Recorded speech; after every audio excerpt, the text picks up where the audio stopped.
Korang nampak tak ambulans belakang ni? Nampak tak? Nampak tak? Jom, Abang Jubah review ambulans dekat belakang ni.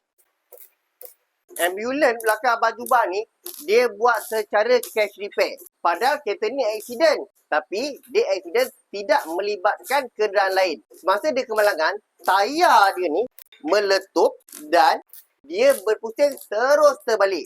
Jadi, kerosakan pada kereta ni kena pada bahagian panel sebelah kanan ni.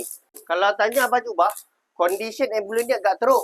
Korang hanya tengok pada bahagian luar pun dah nampak teruk dan kerosakan ni ada impact pada bahagian dalam. Bahagian dalam pula terlalu banyak storage box yang perlu Abang Jubah buka. Jom kita tengok. Ni bahagian sebelah dalam dia. Bahagian dalam ni penuh dengan storage box dia. Abang Jubah terpaksa buka untuk Abang Jubah betulkan juga pilar-pilar bahagian sebelah dalam. Kalau korang pernah tengok, bahagian sini semuanya telah bengkok.